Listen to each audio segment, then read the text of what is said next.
Hoy tenemos un debate que queremos que ustedes participen. ¿Cómo le llaman los inteligentes ahora? Le llaman a eso... brainstorming. Eso, brainstorming, tormenta de ideas. Eso es los inteligentes. Hay que usar el lenguaje a veces de los inteligentes. Ya eso ya está pasado. ¿Eh? Ya no se dice. ¿No? ¿Cómo se dice ahora? Excurso. Excurso. Ah, mira. Bueno, y entonces pues a participar, sin miedo, que acá todo el mundo diga lo que piensa, aunque sea distinto a lo que dijo el otro, sin que por ello nos peleemos. Que cada cual diga exactamente lo que cree. El debate va a girar alrededor de la siguiente pregunta. ¿Hasta cuándo? Es decir, en Cuba llevamos medio siglo de dictadura. ¿Hasta cuándo es esto? En fin, esto es una introducción para que ahora los expertos, o más que expertos, conocedores del tema, probablemente más que yo, Raúl y el amigo Ernesto, pues nos digan. Y después todos ustedes, porque donde hay un cubano, hay un cubanólogo, hay un experto en el tema cubano. Buenas noches. Yo creo que simplemente Orlando acaba de hacer un panorama bastante completo de lo que está pasando. Yo pienso, a mí me gusta siempre meterme un poco más en las cosas internas, lo que está pasando realmente debido a los contactos que podemos tener con el periodismo independiente y también con los familiares de los presos, etc. Yo creo que lo más importante que nosotros que hay que ver dentro de Cuba ahora es la situación, me parece a mí, bastante más difícil de la oposición pacífica interna. La situación de los presos políticos que no aparecen en la agenda de casi nadie.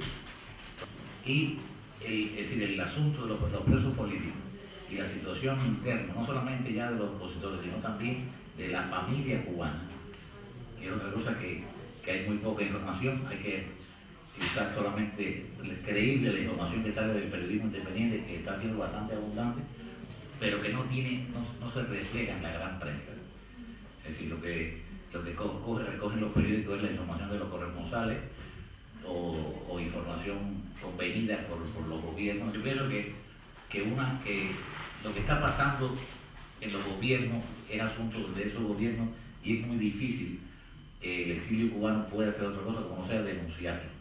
Pero yo sí creo que hay otra cosa que podemos hacer, que se puede hacer, que es mantener en primer plano la situación de los presos políticos, la situación de la oposición interna y la posición de la sociedad cubana. Porque, perdona, vuestro brainstorming se supone que uno puede interrumpir.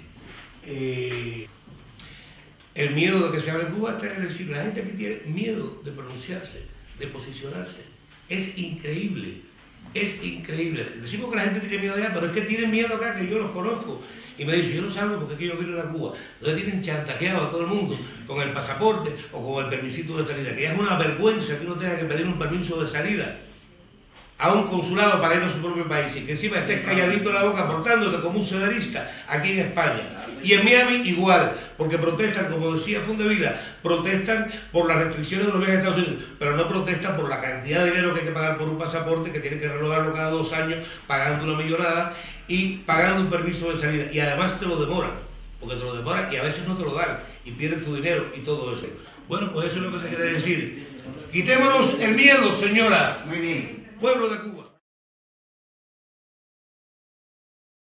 A esta pregunta yo voy a dar, yo soy abogado, no soy periodista, no soy político, doy 2 respuestas claras, porque en el mundo forense hay que dar 2 respuestas siempre muy claras. La primera, hasta que el pueblo quiera. Esto es una realmente verdad de perogrullo, pero es una verdad. El pueblo lo quiere. Hasta que el pueblo quiera. No, pero el pueblo, Nicolás, quiere, y ya sabes a qué me refiero cuando ejerce su soberanía nacional de una manera imparable. Y esto es una cuestión que desgraciadamente se sostiene en el régimen actual producto del miedo y del terror que se ejercen desde el poder castrofascista en Cuba. Eso por un lado. Y hasta que Fidel muera. El terror pánico que se ejerce desde el poder cubano sigue teniendo desgraciadamente el nombre de Fidel Castro. Habrá un revulsivo importantísimo en la opinión pública interna en la sociedad civil, en la oposición y en el pueblo llano y liso cubano cuando vea desfilar el cadáver. En toda dictadura tan totalitaria, tan personalista y tan extremadamente abocada, enfocada y centrada en la persona de un único ser humano, como es el caso de la cubana, ver que realmente es finita la mala esperanza y la mala suerte, y que la buena aventura y la buena suerte vendrá una vez que eso ocurra, generará indudablemente, en mi opinión, y su humilde, yo no quiero ser sabio, en mi propia opinión, generará, y digo, insisto, indudablemente un revulsivo a nivel nacional, donde la gente empiece a manifestarse claramente en la calle. Eso es imparable. A eso me refería cuando expresaba la idea hasta que el pueblo quiera.